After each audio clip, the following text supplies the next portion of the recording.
bringing one for you from the state of Tamil Nadu, where we're getting some breaking news from at the start of 4 p.m.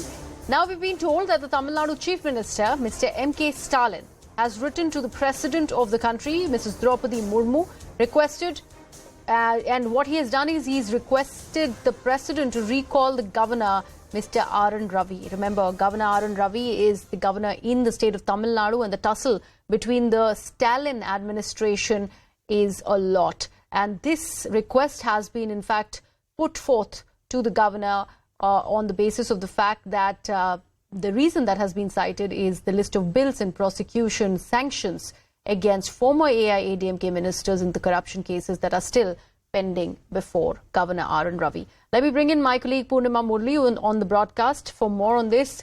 Purnima, like I was mentioning, the spat between M K Stalin-led administration in Tamil Nadu and the Governor R N Ravi is only growing by every passing day. The gulf between the two leaders, the Chief Minister and the Governor, is widening, and the entire dismissal and then taking back that entire decision by Governor R N Ravi when it comes to Senthil Balaji was in fact the last nail in the coffin. Now this letter to the President of the country really speaks volumes on which way is this going.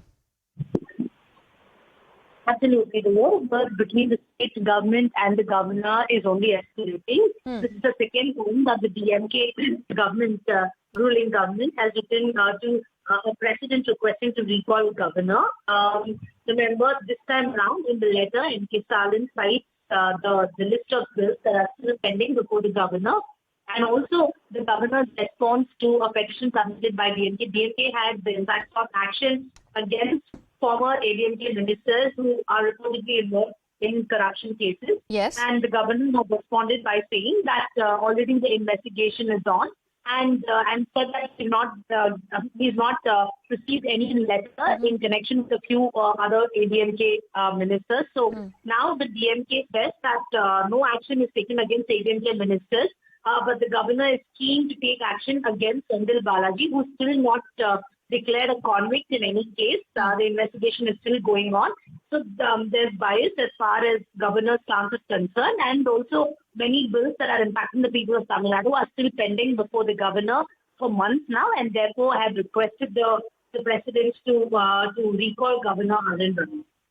Also, Purnima, do we know the former ministers whose names have been mentioned as far as this letter to the president is concerned? Any mention of those names under whom the cases are really pending? That at least that is what is being claimed by the DMK?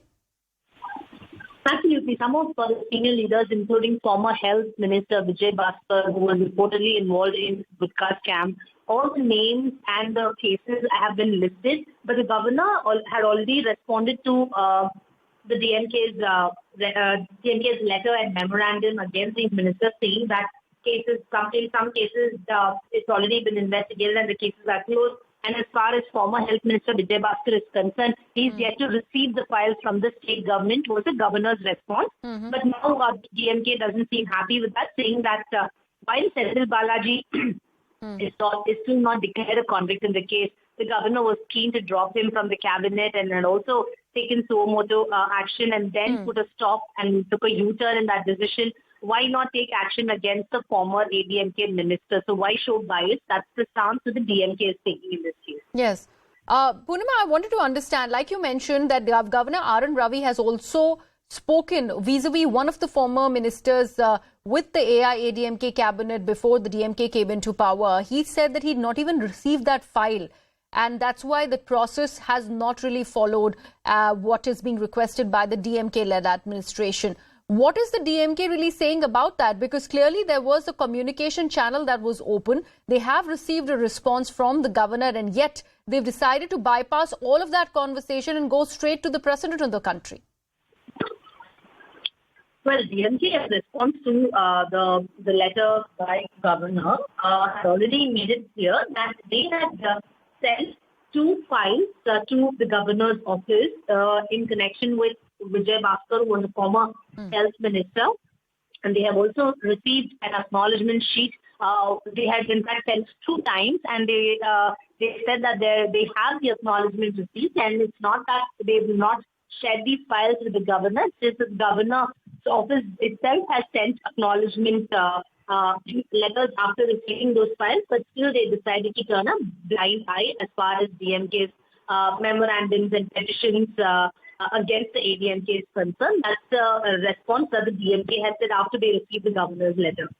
Okay. And anything else that the governor has to say about it? Is he in the know of this letter that's been sent to the president asking for a recalling of his position altogether from the state of Tamil Nadu? Well, no response from the state government and no response from the governor's office just yet. We'll have to wait and see if the governor, but the last time the DMK had sought the help of the allies, including the Congress, to sign a memorandum and submit it before President's recalling Governor R N Ravi. Even then, the governor's office did not respond. This time around as well, unlikely that there will be a response from the governor's office because it's the second time the DMK has requested the President to recall Governor R N Ravi. Last time there was silence from the governor then. This time as well, so far no official statements received, and it's unlikely that the governor would respond to this anytime soon. All right. Thank you so much for that, Purnima. Let me actually bring in a political analyst, Sumanth Raman, who's now joining us on the broadcast. Sumanth, very good evening to you. Bizarre state of affairs, once again, that concern the governor and his spat with the ruling dispensation in Tamil Nadu. This time a letter that's been sent to the president of the country asking for a recalling of Mr. R N Ravi altogether. Where do you see this going as far as this big spat is concerned? No, I'm a little intrigued by the timing of this letter because the letter does not contain anything new. It contains almost a compendium of all the issues that the state government has had against the governor. So the timing of the letter, when the governor happens to be in Delhi, and there are rumors that he's expected to be in Delhi for the next 2-3 days, he's had a meeting with the Home Minister, Mr. Amit Shah. So all of this is perhaps making the state government nervous. But they do have a point. Much of what is written in the letter is factual in the sense that the governor has sat unduly long periods on bills which have been passed by the state assembly. And, the government says that he did not allow them to prosecute former ministers of the AIADMK government. So all kinds of charges which have been there for quite some time. So the letter contents are not new. Okay. The timing is a little strange because the letter itself does not have anything particularly new. They've already passed a resolution earlier asking for the governor to be replaced. Yes. So, and a team from the DMK has also met President Droupadi Murmu and sought the recall of the governor. So all of this has been going on for over a year now. Sumant, when the letter reads that the fact that the governor R N Ravi has stoked quote-unquote communal hatred, has violated oath, what do you think the Chief Minister, Mr. M K Stalin, is meaning by that statement in that letter that he is presented to President Droupadi Murmu? No, I think very clearly the governor has erred on certain issues. For instance, he sacked a minister without the approval of the Chief Minister a few weeks ago and then withdrew the order within 6 hours. Yes. So I think that those kind of, and then of course he deviated from the prepared speech of the state government in the governor's address.